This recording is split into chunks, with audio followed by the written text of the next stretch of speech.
반갑습니다. 제가 이영숙 권사님 성경 공부할 때 제가 눈을 감고 들었는데 이렇게 구연 동화를 하시듯이 성경을 읽어주셔서 귀에 쏙쏙 들어왔던 적이 있습니다. 지금 말씀이 계속 귀에 맴도는 것 같아요. 우리가 아는 오늘 읽은 본문은 우리가 잘 아는 이른 양의 비유, 이른 드라크마의 비유입니다. 특히 이른 양의 비유는 굉장히 중요한 비유인데요. 여러 가지 이유가 있겠지만 학자들 사이에서 Q라고 불리는, 그러니까 예수님의 말씀 오록을 모아놓은 오록집에 들어있는 비유 중에 하나가 바로 이른 양의 비유입니다. 이제 그만큼 기독교 사회에서도 굉장히 중요했던 비유 중에 하나입니다. 오늘 누가복음이 시작되는 이 비유의 첫 구절은 이렇게 시작해요. 모든 세리와 죄인이 말씀을 들으러 가까이 나오니 라고 시작하고 있습니다. 오늘 이 구절을 정확하게 이해하기 위해서는 우리가 14장의 이야기를 잠깐 살펴볼 필요가 있는데요. 제가 꾸준히 누가복음을 읽고 있는데 누가복음 14장 후반부를 보면 이렇게 끝을 내리고 있어요. 예수님께서 자신을 뒤쫓아오던 무리를 향해서 돌이키셔서 너희 십자가를 지고 나를 따르라 라고 이야기를 하십니다. 그리고 성루를 짓는 일, 그리고 자신보다 군대가 많은 나라의 왕에게 화친한 일을 통해서 제자로서의 길은 그만큼 계산해야 되고 결단이 필요하고 헌신이 필요하다라는 것을 말씀하신 후에 14장 35절, 14장 마지막 절에 이렇게 이야기를 하고 있습니다. 들을 귀가 있는 자는 들을지어다. 그리고 오늘 말씀이 시작됩니다. 들을 귀가 있는 자는 들을지어다. 들을 마음이 있는 사람은 들어라 라는 말이겠죠. 원래 예수님께서 그 말을 한 다음에 바로 연결되는 것이 모든 세리와 죄인들이 예수님 말씀을 들으러 나왔다라는 것입니다. 여러분 다 아시지만 세리와 죄인은 당시 이스라엘 백성들에 인해서 이스라엘 사이에서 어떤 걸 배제당하고 차별당하고 소외당한 계층을 지칭하는 말입니다. 세리라는 것은 어쩌면 매국노이죠. 자신의 백성의 고유를 지어 짜내서 로마 제국에게 그리고 세금을 바치고 또 거기서 임을 남기기 위해서 더 많은 세금을 부과했던 계층이 바로 세리입니다. 죄인은 또 어떻습니까? 우리가 성경에 보면 죄인이라는 표현은 하나님 말씀을 어긴 자들이죠. 그 가운데는 가난한 자들이 분명히 포함되어 있습니다. 그들은 성전세를 낼 수 없기 때문입니다. 하나님께 드릴 예물을 살 수 없기 때문이죠. 태어나서부터 질병 있는 자, 장애가 있는 자들도 죄인입니다. 그렇기 때문에 세리와 죄인은 제가 앞서 얘기한 대로 이스라엘 사회에서 배제당하고 소외당하고 무시당했던 그런 약자를 지칭하는 말이라도 볼 수 있겠습니다. 그 약자들이 오늘 예수님의 말씀을 들으러 나옵니다. 그런데 이 말씀을 이야기하는 중에 이들과 들이댄 이들도 존재를 하죠. 2절 말씀입니다. 바리새인과 서기관들이 등장을 해요. 근데 이들이 수군거려 말합니다. 이 사람이 죄인을 영접하고 음식을 같이 먹는다. 여기서 수군거리란 말이 언어로는 불평하다, 투덜거리다, 그리고 으르렁거리란 말도 있다고 해요. 그러니까 수군거리란 말이 우리가 이렇게 일상적으로 사용하는 말처럼 저 사람이 지금 죄인과 식사를 하고 있어 라고 말하는 것이 아니라 아주 어떻게 보면 불편한 기색을 숨기지 않으면서 이 사람이 죄인들과 함께 올려다니는구나, 마치 큰 소리로 예수를 들으란 그 큰 소리로 말하고 있으면 우리는 이 수근거리란 말을 통해서 알 수가 있습니다. 아주 큰 불평과 원망을 예수님께 하고 있는 것이죠. 바리새인과 서기관들이 예수님을 원망할 수밖에 없고 불평할 수밖에 없는 이유는 한 가지입니다. 그들은 율법의 기준으로 세상을 판단했기 때문입니다.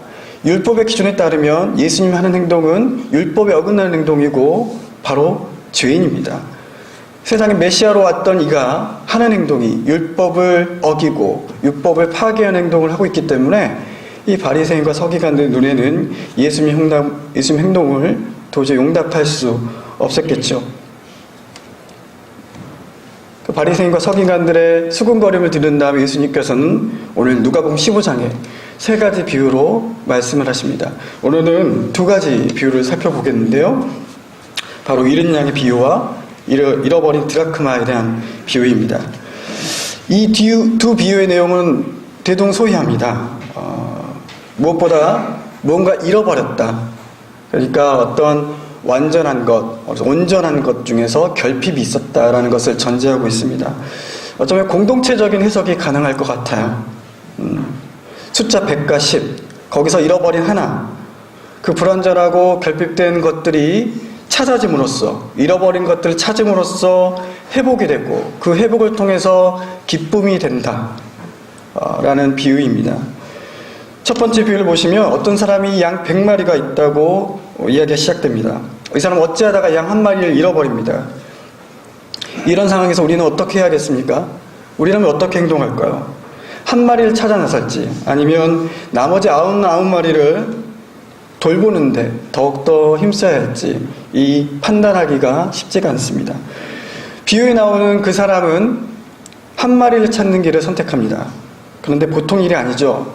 99마리를 들판에 두고 떠났다라고 오늘 성경은 기록하고 있어요.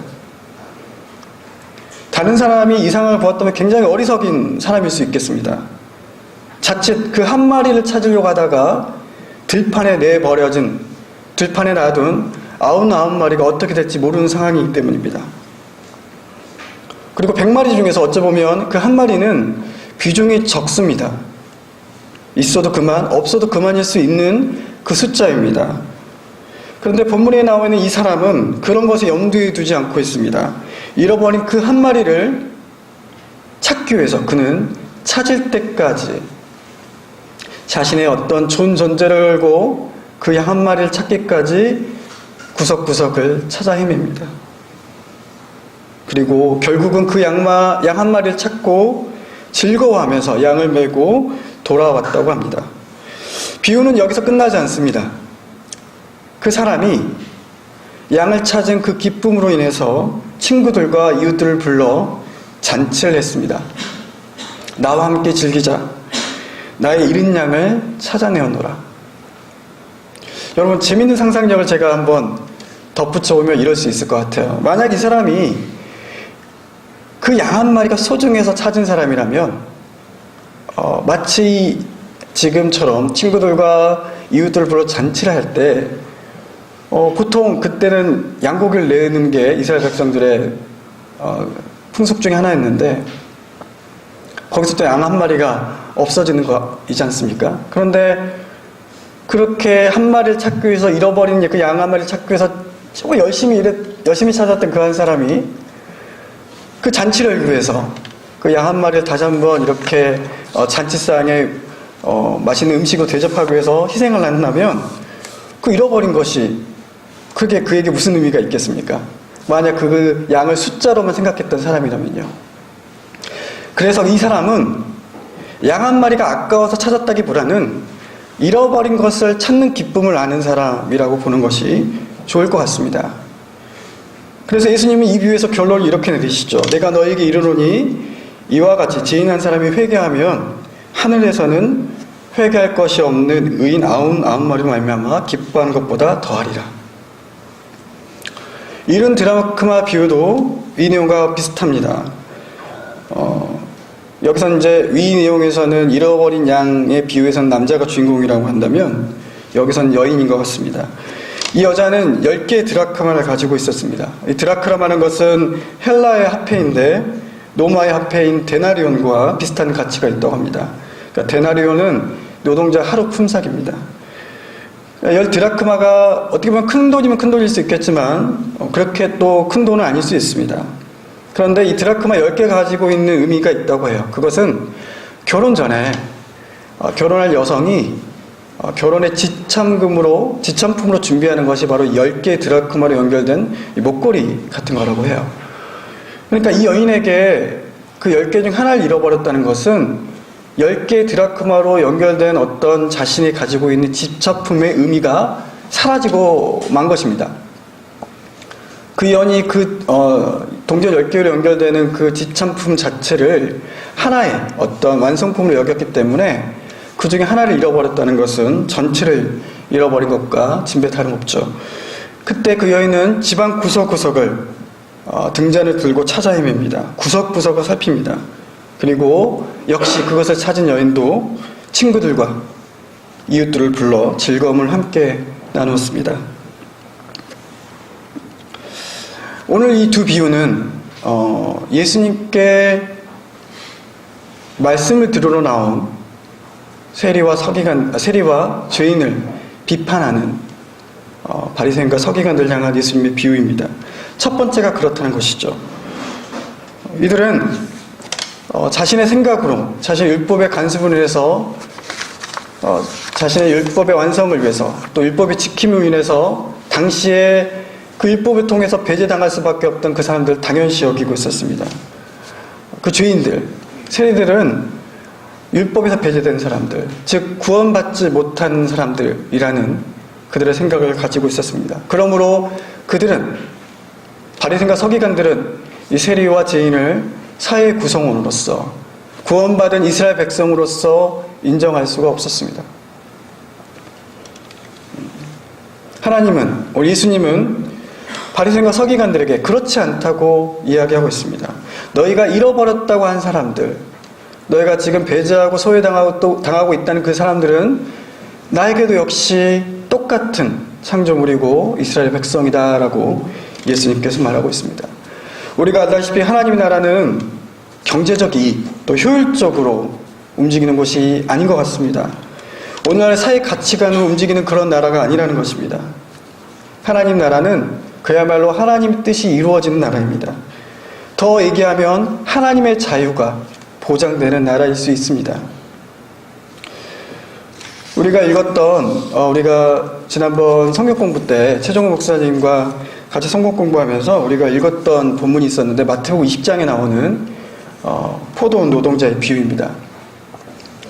포도원 노동자의 비유는 여러분 다 알다시피 이른 아침부터 오후 늦게까지 하루 종일 성실하게 일했던 노동자들과 막바지 정말 일거리를 얻기 위해서 고군분투했던 사람들이 그 짧은 시간 일했던 그 노동의 양과 비교했을 때 똑같은 임금을 받은 거 가지고 먼저 일했던 노동자들이 주인에게 따지는 내용이 나옵니다. 아니 이게 너무 불공평한 거 아닌가. 우리는 아침부터 하루 종일 일자리를 구하기 위해서 노력을 했고 그리고 열심히 일해서 받은 품삯이 이것인데 저들은 이제 곧 일이 끝날 때쯤 나와서 똑같은 임금을 받다니 이 주인이 너무 불공평한 거 아닌가라고 하며 불평불만을 내려놓습니다. 그때 포도원 주인이 이렇게 얘기를 하죠. 14절에 15절 말씀입니다. 내 것이나 가지고 가라. 나중에 온 이 사람에게 너와 같이 주는 것이 내 뜻이니 내 것을 가지고 내 뜻대로 할 것이 아니냐. 내가 선함으로 내가 악하게 보느냐. 이 표준세번역으로 읽어보면 이렇습니다. 당신은 당신의 품삯이나 받고 돌아가십시오. 당신에게 주는 것과 똑같이 내가 이 마지막 사람에게 주는 것이 내 뜻입니다. 내 것을 가지고 내 뜻대로 할 수 없다는 말입니까? 내가 후하기 때문에 그것이 당신에게 거슬립니까? 라고 말하고 있는 것입니다. 일찍부터 일자리를 얻어서 일하는 사람은 세 가지를 간과해버렸어요. 하나는 자신도 일이 없어 일용할 양식을 구할 수밖에 없는 처지가 될 수 있다. 그런 처지였다는 사실을 잊어버리고 말았습니다. 두 번째는 자신도 주인으로부터 품삯을 받는 사람이라는 존재도 잃어버렸습니다. 그리고 무엇보다 주인의 자유, 그 뜻을 자신이 생각해서 판단해서 악하게 보고 그것들을 평가하는 것을 했다는 것입니다. 즉 그 당시 의인이라 불렸던 바리새인과 서기관들은 하나님의 자유, 하나님의 뜻, 그것이 이 땅 가운데 이루어지는 데 관심 있는 것이 아니라 내가 지키고 있는 율법, 그것이 어떻게 하면 이 땅 가운데 온전히 실현될 수 있을까, 그것에 관심이 있었습니다. 그것에 관심이 있었으므로 그들은 자신이 봤을 때 죄인이었던 사람들을 배제하고 차별하고 그리고 함께 식탁을 나누지 못하는 그 사람으로 만들어버렸습니다. 한 공동체, 한 하나님의 백성, 더 나아가서는 같은 창조물이라는 하나님의 뜻을 그들은 율법이라는 자신의 생각이라는 자신의 평가라는 이유로 그것들을 무시하고 맙니다. 그것이 그들에게 저지른 어떻게 보면 예수님께서 말씀하신 그들의 모습입니다. 예수님께서 분명히 말씀하십니다. 잃어버린 그 하나가 회개할 것이 없는 99마리보다 9명보다 더 나에게 기쁨이 된다고 말입니다. 그렇다면 우리는 우리 사회, 우리 교회, 우리 가정, 우리 일터에 있는 소외된 사람들, 어쩌면 사회로부터 배제된 사람들, 하나님 눈에 봤을 때는 잃어버린 사람들에게 관심을 두어야 할 것입니다. 분명히 예수님께서는 마태복음에서 지극히 작은 자의 한 것이 내게 한 것이라고 말하고 있습니다. 그 말이 우리에게 어떤 의미가 있을지 우리 삶 속에서 한번 유념해 생각해 보시기 바랍니다. 내가 지극히 작은 자를 찾아 헤매는 사람인지 아니면 지극히 작은 자로 만들어버린 사람인지 그리고 만들어버린 그것에 내가 동조하고 방조하고 있는 사람인지 하나님의 관심은 그 잃어버린 사람이 있다는 것입니다. 두 번째로 우리가 이 비유를 통해서 한번 살펴봐야 될 것은 예수님의 초청이 바로 회개에 있다는 것입니다. 이 말은 바리새인과 서기관들에게 이렇게 들릴 수 있을 것 같아요. 너희도 죄인이 되어라. 너희도 회개하는 죄인이 되어라. 우리에게 말씀하시는 것 같아요. 너희도 회개하여라. 굉장히 불편한 말씀이기도 합니다. 왜냐하면 죄인이 되어야 한다는 그런 딜레마가 있죠. 제가 예전에 몇 번 얘기했는데 제가 유초등부 때 들었던 설교 중에 아직도 제 가슴속을 자극하고 남아있는 설교가 있어요. 그러니까 뭐냐면 여러분 죄를 회개해야 구원을 받습니다. 천국에 갑니다. 라고 이렇게 설교를 했는데 유머였어요. 그럼 제일 먼저 뭘 해야 될까요? 라고 하니까 죄를 먼저 지어야 합니다. 여러분 이게 말이 될까요? 죄를 먼저 지어야지 회개를 하고 그래야 천국에 간다. 우리가 적어도 그리스도인의 구원받은 백성으로서 회개라는 관점은 이렇게 볼 수 있을 것 같아요. 하나님을 찾는 자, 하나님을 의지하는 자. 그냥 우리 입술로 떠드는 것이 아니라 정말 하나님을 찾을 수 없으면 살아갈 수 없는 사람. 찾을 수 없으면 하나님을 의지할 수 없이는 살아갈 수 없는 사람인 것을 인정하는 것. 어쩌면 그것이 우리에게 말하는 회개가 아닐까 생각해 보았습니다. 마치 포도원 노동자 비유에서 나왔던 그것처럼 나의 품삯, 나의 일용할 양식을 주신 분이 그 포도원 주인이라는 것. 그리고 주인의 자유와 주인의 뜻을 내가 인정하고 이해하는 것. 이것이 어떻게 보면 회개가 아닐지 생각해 봤던 것입니다. 누가복음 18장 9절에 14절을 보면 바리새인과 세리에 대한 기도의 비유가 나와요. 여기서 어떻게 보면 우리는 그 죄인에 대한 어떤 부분을 다시 한번 의미를 찾을 수 있을 것 같습니다. 바리새인은 자기가 자신의 자랑을 늘어놓는 방식으로 기도를 합니다. 반면에 세리는 반대로 가슴을 치면서 하나님 불쌍히 여기소서 나는 죄인이로서이다 하고 기도했습니다. 예수님께서는 세리의 기도를 받으셨다고 합니다. 회개는 서국적으로 보면 어떻게 보면 자신의 잘못을 인정하는 것이지만 적극적으로 말하자면 제가 앞에서 얘기했지만 어떻게 보면 하나님을 찾는 것, 그 밑바닥에는 자신의 무능력함을 인정하고 거기서 좌절하지 않고 하나님의 능력을 의존하겠다. 그런 어떤 삶의 결단이 담긴 것이 아닐까 생각해 보았습니다. 즉 삶의 중심을 자신에게서부터 하나님으로 완전히 옮기는 것이 회개라는 것입니다. 예수님이 회개하라 하나님 나라가 가까이 왔다 라고 말씀하신 이유도 여기에 있습니다. 바리새인이나 서기관들처럼 잘난 척할 거 없고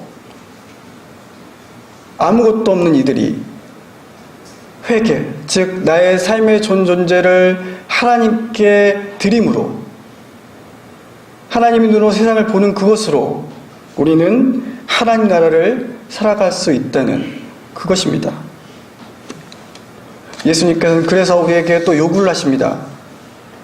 제자들에게 말씀하시죠. 너희 모든 것을 버리고 십자가를 지고 나를 따르라고 하십니다.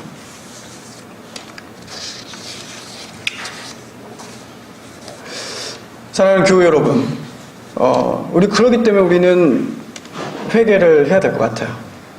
근데 오늘 비유를 보면 재밌는 게 있습니다. 우리 회개가 마치 내가 나의 모든 것을 돌이켜서 내가 하나님을 찾으면 내가 하나님을 만날 수 있다라고 우리는 생각할 수 있지만, 물론 그게 틀린 말 아니겠지만 그 앞에 전제에 대한 것이 있어요. 그것은 뭐냐면 잃어버린 것을 끊임없이 찾아 헤매시는 그분이 계시다는 것입니다.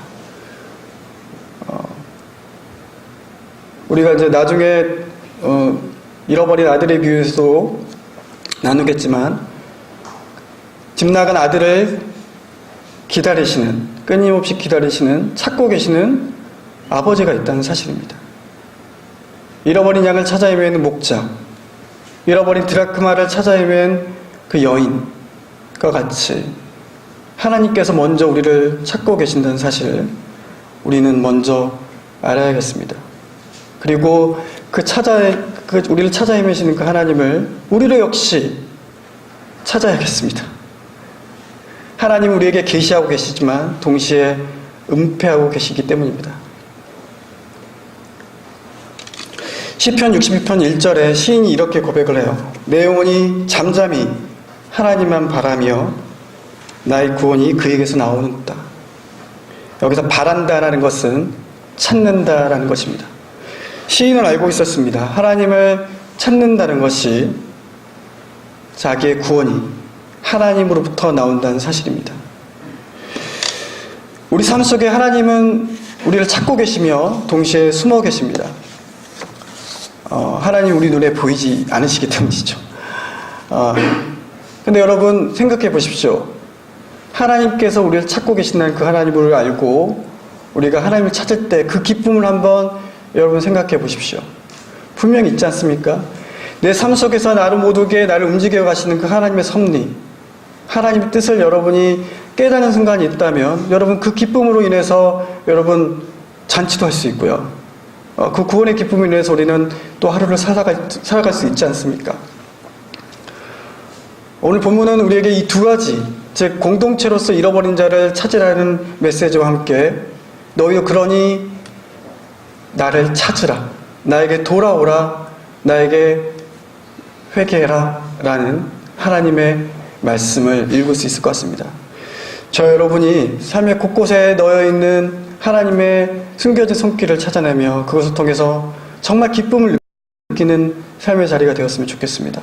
아울러 우리 삶 가운데 우리와 함께 숨쉬고 있는 이웃들의 그런 아픈 마음, 그리고 우리 사회적으로 소외당하고 아픔 있는 이들 향한 그 잃어버린 것들을 찾아주는 일에 우리의 관심과 우리 기도가 함께 했으면 좋겠습니다. 같이 기도하겠습니다.